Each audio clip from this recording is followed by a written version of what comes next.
ကျွန်တော်လေးနဲ့ပထမဆုံးကျွန်တော်တို့ဒီထဲကိုရောက်သွားပြီဆိုရင်ဒီမှာဗျာ Ramadan ဆိုတဲ့ဟာကြီးကျွန်တော်တို့နှိပ်ပေးလိုက်ပြီးသွားပြီဆိုရင်ကျွန်တော်တို့ဒီလိုနေရာမျိုးမြင်ရပါဘောနော်ဒီနေရာမှာကျွန်တော်တို့ကမျက်မှောက်ရွေးပေးဒီမှာကျွန်တော်တို့ပတ်ဆက်အမောက်ဘယ်လောက်လဲဆိုပြီးဒီမှာ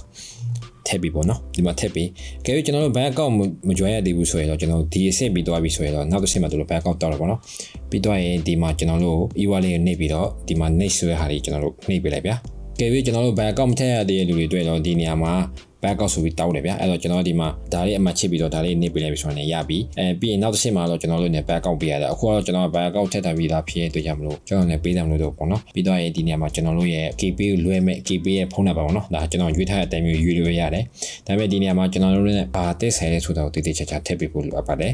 အဲ့တော့ဒီနေရာမှာကျွန်တော်တို့ရဲ့ face name ပေါ့ဗျာတခုခုထည့်ပေးလိုက်ပြီးတော့ဒီမှာကျွန်တော်ရဲ့ last name အဲ့တော့စာလုံးကြီးနဲ့ရေးရေးသေးနဲ့ရေးရေးရပါတယ်ဒါပေမဲ့ KP ဖွက်ထားတဲ့အတိုင်းကျွန်တော်ဒီထဲမှာထည့်ရမှာဖြစ်ပါတယ်ဥမာဦးထောင်းဆွဲတော့ဒီနေရာမှာဦးပေးဒီမှာထောင်းပါနော်ပြီးတော့ဒီမှာကျွန်တော်တို့3ညထည့်ကြမလို့ဘူးကိုကနေစပြီးတော့ကျွန်တော်အနောက်ကိုထည့်ပေးလိုက်ရုံပဲပြီးတော့ဒီနေရာမှာကျွန်တော်တို့ KP အရှိမထည့်ခဲ့တဲ့ဖုန်းနံပါတ်ကိုဒီနေရာမှာပြတ်ထည့်ရပါတယ်အဲဒီနေရာမှာပဲ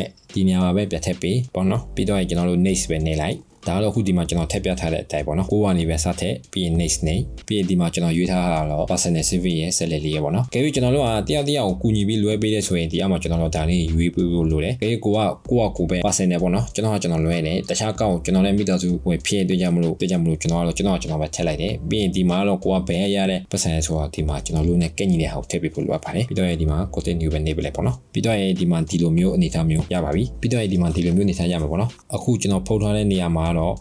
KP ပါမယ်ကျွန်တော်တို့ရဲ့ ID ပါမယ်ပြီးဒီအောက်မှာကျွန်တော်တို့ရဲ့ name ပြီးကျွန်တော်တို့ကဘာနဲ့လွယ်ပေါ့နော်ဒီမှာယူရတဲ့အမျိုးအစားအဲ့လိုပါပါမယ်ပြီးဒီအောက်မှာတော့ပတ်ဆက် amount ကလုံးမှတ်ပြီဆိုရင်ကျွန်တော်တို့အနေနဲ့ဒီအမှတ်ချစ်လေးနေပြီးဒီမှာ continue နေနေပေါ့နော်ပြီးတော့ဒီမှာကျွန်တော်တို့အနေနဲ့ဒီလိုမျိုးပြမယ်ဗျာဒီလိုမျိုးပြပြီးဆိုရင်ဒီမှာပေးလေးနေနေရပြီပေါ့နော်ပြီးရင်ကျွန်တော်ဆက်ပတ်ဆက်ဖြတ်သွားလိမ့်မယ်ပြီးဒီမှာတို့ process ပြတယ်ဗျာအဲ့တော့ကျွန်တော်တို့က dial ပဲနေ dial ဘယ်လိုပဲနေပေါ့နော် dial နေပြီးတော့ကျွန်တော်အနောက်ပြန်ထွေးပြီးတော့ကျွန်တော်တို့အနေနဲ့ကျွန်တော်ပတ်ဆက်လွှဲတာရအောင်မရအောင်ဆိုတော့ဒီမှာ process ဖြစ်နေတယ်ဗျာအဲ့တော့ဒီမှာကျွန်တော်တို့အနေနဲ့နောက်ထွေးပြီးတော့ကျွန်တော်တို့ရဲ့ list ကို email ပို့မလားဒါမှမဟုတ်တခြားပဲနေရာပို့ရပါပေါ့နော်ဒါကိုနဲ့အစီအပြာကျွန်တော်လုပ်လို့ရပါတယ်ပြီးတော့ဒီမှာကျွန်တော်တို့ပြန်ထွေးပြီးသွားပြီးဆိုရင်ဒီမှာပေါ့နော်ဒါလေးကိုမြင်ရပြီဆိုရင်ဒီမှာကျွန်တော်တို့က plot set ပဲဖြစ်နေသေးတယ်ဗျာကျွန်တော်လွှဲထားတဲ့ဟာ plot set ပဲဖြစ်နေသေးတယ်အဲဒါကြောင့်မလို့ကျွန်တော်တို့ကဒါလေးကိုနှိပ်ပြီးတော့အထဲကိုကြည့်လိုက်မယ်ဆိုရင်ဒီလိုမျိုးမြင်ရပါဘောနော်ကြည့်ပြီးကျွန်တော်တို့ကဒီနေရာမှာ subscribe food ဖြစ်သွားပြီဆိုရင်ကျွန်တော်ထဲပတ်ဆက်ရောက်သွားပြီဒီနေရာမှာကျွန်တော်တို့ကပတ်ဆက်လွှဲလိုက်တဲ့သူပါမယ်ဒီမှာကျွန်တော်လွှဲလိုက်တဲ့လူရဲ့ passport number လက်ခံသူပါမယ်ဒါ mobile e-wallet ပါမယ် KP ဒါကျွန်တော်တို့ရဲ့ ID လေးပေါ့နော်ပြီးကျွန်တော်တို့ list ကို email မှာတင်မလားကျဲနေမှာတင်လို့ရဗျာဒီလိုမျိုးပြသွားရင်တော့ကျွန်တော်စီကိုပတ်ဆက်ရောက်ပြီကြည့်ပြီးဒီလိုမျိုးပဲ